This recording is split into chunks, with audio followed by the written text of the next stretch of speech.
Welcome to the Bite-Sized Brilliance Podcast. I'm your host, Dr. April Darley. And throughout my career in both medicine and a coach, I have occasionally run across people who have particular issues with pain. I'm not talking about physical pain because for a huge chunk of my career, I did work in addiction and pain management, but it's about people who have an aversion to psychological pain. And I can understand why. I mean, none of us like pain, all right? We don't want to feel it. But there's a difference between someone who doesn't want to feel it, but is willing to, versus another person who avoids it at all costs. So, why is that? Your brain is naturally designed to take you away from pain and toward pleasure. But the problem is that you have three different brains: a logical, emotional, and survival. And what's pleasure to one is often pain to another, and vice versa. So it creates this inner conflict that affects our actions and behavior. For example, going to the gym. If you are a couch potato, live a sedentary lifestyle, and you decide to go to the gym, after your first workout, you're going to feel pain. Your muscles have been stretched. You've had muscle fibers tear. That's how we build muscle is they tear. Our body rebuilds them stronger. You bulk up, you get muscle.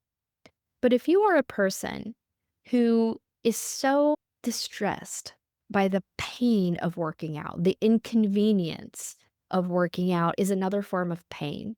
Making time for it, having to create new habits and let go of old ones, these are sources of pain too. But if you don't want to go through that pain or any pain, you're going to stay stuck in situations that actually end up causing you pain anyway. It's just a different kind of pain, and it's a pain that you're willing to go through or settle for. It's weird how we do this as a human, and all of us have done it. I do not know a single human who has not had some pain, whether that's a heartbreak, whether that's a broken bone, ever having worked out at the gym, PE class. I mean, into each life, a little rain must fall. But if you are terrified of getting wet, you're never going to go outside. And that is the very thing that's going to cause you to feel more suffering psychologically, emotionally, versus going to do the thing. And you'll often hear this referred to as like growth mindset or fixed mindset. Those with a growth mindset or who are resilient, which is what I teach in my Bespoke Brain System, my private one-to-one coaching program, is I do show people how to recognize, is this good pain? Meaning, is this a stretch? Is it a little uncomfortable? Or is this a harmful pain? Which is you're going against your own value system. You are creating scenarios that aren't going to make you happy. And that could be from a lack of self-awareness or lack of self-esteem. So which direction is that pain taking you? And this is a very important distinction. If you have a growth mindset, the fear, that stretch, this little tiny bit of stretch, fear is pain to some part of your brain, to the survival part of your brain. But if you are unwilling or unable to override that piece of you that says, I don't know about this, it may not work, it could be risky, we could fail, we could end up all alone. If you're not willing to stretch a little further past that, then it keeps you small. And that smallness is the very thing that can create this emotional pain for yourself. If you feel like you are meant for more, if you let the fear shut you down versus overriding it, accepting that the stretch is going to be a little painful, that the fear itself is going to be a little painful, but you trust yourself to handle it. And on the other side of fear is everything you want. It's that old saying. Or here's another cliche: the only way out is through. All of these are right because we need to be stretched as a human for growth. This is how we learn things. We don't learn by always succeeding all the time. So my clients that prefer it to be that way, I will often reference science fiction movies because there are so many movies out there about a utopia of existence where we've solved all the biggest things. There's no war, there's no sickness, there's no poverty. All of these things have been solved. So we should be happy, right? Well, humans are a quirky little species in that we are actually designed to have a little chaos. And if chaos is not present, we tend to create it ourselves because we need the balance for growth. Just like those science fiction movies where everything is utopia, there's some sort of shady plot line going on where, oh, everything is utopia. It's because we're all drugged or like lost our free will. We had the pieces of our brain removed, right?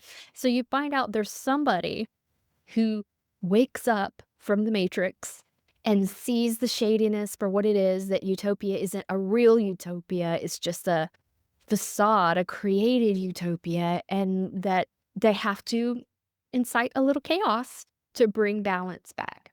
It's the same way as if you see a big red button that says do not push. There are actually going to be very law abiding people who follow rules that will not push it. But there will be some people who cannot help themselves. They're so curious, or little chaos monsters will just cause them to push the button. It's part of our human nature. So just know that we don't always want peace. We don't always need peace. Sometimes we need chaos to push us farther and faster than we could go at our own leisurely, less painful pace. All pain isn't bad pain, but if you view all pain emotionally as bad pain, you will stay stuck. And that, my friend, is actually more painful to the piece of you that knows that you are meant to be more, to do more, that you have a purpose and you're here to make an impact. At the end of the day, you get to choose your pain. Do you want that to be a pain of growth or the pain of suffering and stuck in smallness? And at the end of the day, the choice is yours.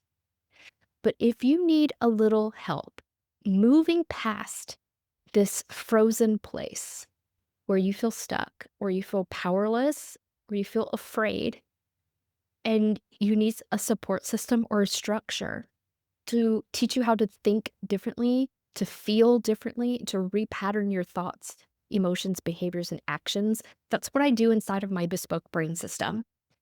It is a system that I use to help people advance in a way that's congruent or in alignment with them and the way they naturally are wired.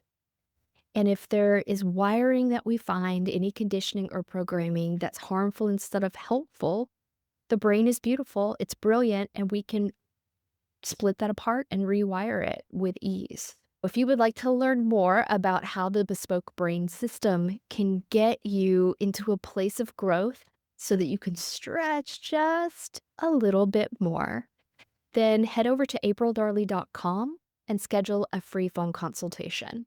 It's right at the booking tab at the top, and I would love to hear all about where you are in life and to give you some structure and some strategy to help you go to the next phase more comfortably in a way that's aligned with you. All right, I'll see you next week, my friends. Bye.